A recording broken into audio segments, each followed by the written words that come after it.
bab 2, yaitu tentang pembahasannya. Pertama, definisi kajian pustaka. Kajian pustaka ini merupakan daftar referensi dari semua jenis referensi, yaitu macam-macam dari referensi ini itu buku, jurnal, artikel, tesis, dan karya ilmiah. Kajian pustaka ini meliputi mencari, membaca, dan menelaah. Itu kita mencari, kemudian kita membaca, dan setelah itu baru kita menelaahnya gitu. Sedangkan menurut Pohan, yaitu dalam buku ataupun dalam jurnalnya, itu mengumpulkan data dan informasi ilmiah berupa metode dan pendekatan. 2. Manfaat kajian pustaka. Kajian pustaka ini memiliki banyak manfaat. Yang pertama, memberikan landasan utama, memfokuskan, mempertajam persoalan yang hendak diteliti. Karena apa? Karena adanya kajian pustaka kita ini, apa yang kita teliti itu akan jelas sumbernya dari mana, sehingga seseorang mudah untuk mempercayainya. Yang kedua, landasan pengembangan instrumen.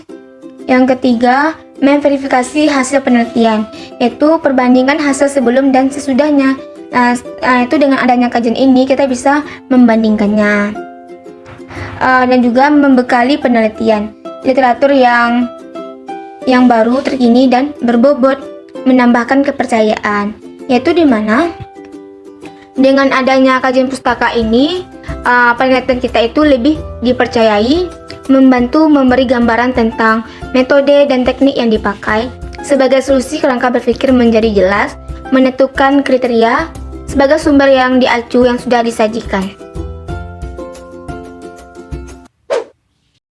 Ketiga, sumber kajian pustaka. Itu sumber kajian pustaka ini, itu yang pertama, referensi umum. Rujukan utamanya itu adalah artikel, buku, dan karya ilmiah. Karena alangkah baiknya di dalam kita merujuk kajian pustaka itu, referensi umum kita, rujukan utama kita, alangkah kita menggunakan buku, artikel, karya ilmiah sebelum kita menggunakan yang lain gitu. Yang lain itu sebagai tambahannya saja. Yang kedua, sumber acuan khusus. Prinsip mutakhirah itu acuan baru. Prinsip relevansi yaitu mendeskripsikan secara jelas, menjelaskan kondisi, mengembangkan konsep, memprediksi, dan mengendalikan. Yang ketiga, acuan khusus dalam mencari sumber pustaka. Yaitu yang pertama, buku referensi, yaitu memberikan informasi langsung, memberikan petunjuk, review buku yang pernah ditulis, jurnal, makalah seminar, dan karya ilmiah. Dan juga kita bisa mencari internet, e-jurnal, e-book, indeks, menyediakan judul yang disusun. Sumber primer yaitu melakukan penelitian kemudian diterbitkan, kayak yang jurnal. Sumber sekunder yaitu mendeskripsikan hasil karya orang lain, buku, ensiklopedia, pendidikan, dan kajian penelitian.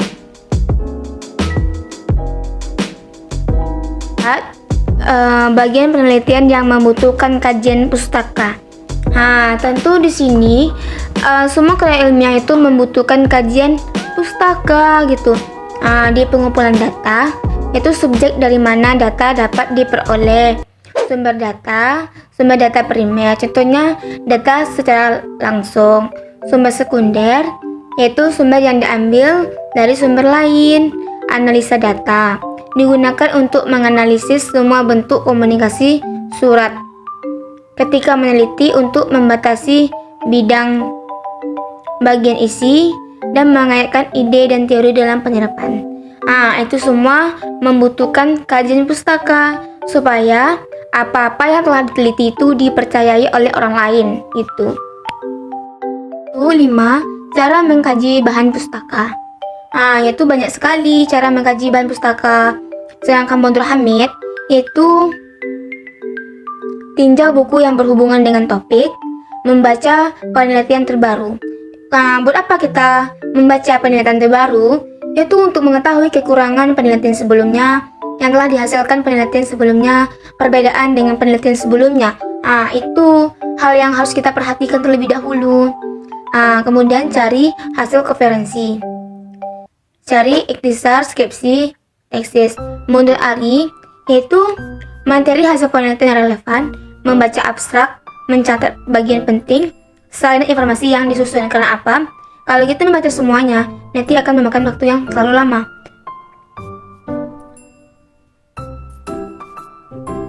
Sedangkan cara mengkaji daftar pustaka yaitu membaca bahan pustaka dengan metode SQ3R. Pertama, survei, itu isi secara umum, question, merumuskan pertanyaan, read, aktivitas mental yang tinggi, raise, jawaban, review, ataupun memeriksa. Penilaian deduktif, penilaian induktif, perbandingan konsep, dan juga menentukan keakurasian teori konsep. Itu yang terakhir, mencatat yang penting. Itu kita mengidentifikasi konsep, mencari kata kunci, mengumpulkan hasil pencairan, membuat desain, menyusun bahan yang telah dikumpulkan, dan membuat ringkasannya. Dengan itu semua akan memudah kita dalam mengkaji bahan pustaka. Tahapan menyusun kajian pustaka. Itu ada beberapa tahapan dalam penyusunan kajian pustaka ini. Yang pertama, kajian teori, yaitu kajian teori ini adalah kajian teori-teori yang relevan dengan variabel penelitian. Melengkapi kajian teori, menyatakan sintesis tentang variabel penelitian, itu menggunakan sumber tambahan yang telah dirangkum. Yang kedua, penelitian yang relevan, pembahasan hasil penelitian yang termuat dalam buku, jurnal, dan tesis, yaitu berfungsi membantu penelitian mengetahui orisinalitas, merumuskan hipotesis, menghindari kelemahan peneliti sebelumnya. Yang ketiga, kerangka berpikir. Alur berpikirnya, yang pertama, menjelaskan variabel yang diteliti, menjelaskan keterkaitan antara variabel yang diteliti, bukan kutipan, pendapatan pribadi setelah mempelajari masalah dan teori. Yang keempat, hipotesis penelitian. Hipotesis ini yaitu adalah pernyataan sementara, yaitu dimana disusun dalam kalimat, dilandaskan argumen yang logis, kalimat yang singkat, berdasarkan kajian pustaka, dapat mengatasi masalah. 7. Variabel dan indikator penelitian. Yaitu pertama kita harus tahu dulu variabel penelitian ini, yaitu fokus penelitian yang nilainya bisa berubah menurut kondisi-kondisi yang dimanipulasi kontrol. Variabel ini ada dua, yaitu variabel kuantitatif dan variabel kualitatif. Berdasarkan sifatnya, variabel ada dua juga, variabel public dan variabel privat. Yaitu variabel public ini yaitu semuanya diketahui, dan juga privat ini hanya tertentu saja. Berdasarkan hubungan satu dengan variabel lainnya, yaitu ada beberapa variabel. Yang pertama, independen, yaitu adalah variabel bebas. Dependen itu terikat. Moderator tuh mempengaruhi. Intervening, penyala. Kontrol, berarti dikendalikan. Dan cara menyusun kerangka berpikir. Yang pertama, yaitu kita mengidentifikasikan variabel penelitian yang lebih detail, yaitu pertama judul, variabel data dari judul, lalu kita tuliskan seluruh variabel data yang sudah ditentukan. Kemudian kita menentukan hubungan variabelnya, apa hubungan variabel antara yang satu dengan yang lainnya. Kemudian kita menggambarkan dalam bentuk diagram skematis. Kemudian kita menganalisis teori dan hasil penelitiannya secara kritis. Sintesis kesimpulan, itu adalah kesimpulan sementara. Selanjutnya memberikan argumen teoritis mengenai hubungan antar variabel. Mendeskripsikan teori hasil penelitian. Itu dengan apa? Dengan cara membaca buku.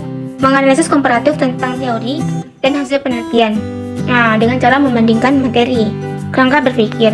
Penyusun skema, yaitu adalah kerangka asosiatif dan kerangka komparatif.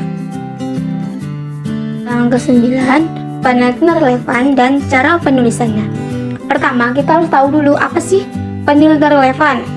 Itu adalah mendeskripsikan hasil-hasil penelitian yang telah dilakukan sebelumnya. Itu kita mendeskripsikan bagaimana penelitian-penelitian yang sebelumnya. Yang kedua, kegunaan penelitian yang relevan. Itu banyak sekali kegunaan penelitian yang relevan itu. Yang pertama, mendukung permasalahan terhadap bahasan, mencari persamaan dan perbedaan, menegaskan penelitian, yaitu pendukung menyusun konsep berpikir kita. Cara penulisan penelitian relevan, yaitu yang pertama, relevan masalah dan variabel, yaitu kita menghindarkan duplikasi penelitian menunjang terletak pada bab 5. Yang bagian 10, menguraikan hipotesis dan contoh-contohnya pada berbagai jenis penelitian. Yang pertama, menurut Margono, hipotesis adalah kurang dan tesis berarti pendapat. Ciri-ciri dan juga hipotesis murni merupakan suatu pendapat sementara sebelum dilakukan penelitian selanjutnya. Ciri-ciri hipotesis yaitu kalimatnya yang jelas, dapat diuji dengan menggunakan data, mempunyai teori-teori yang kuat. Jenis hipotesis penelitian yaitu hipotesis alternatif, hipotesis nol.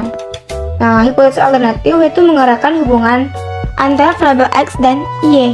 Sedangkan hipotesis nol yaitu simbol HO yaitu menerangkan tidak ada hubungan antara pengaruh antara variabel. Jadi hipotesis merupakan suatu proporsi sementara waktu yang dianggap benar.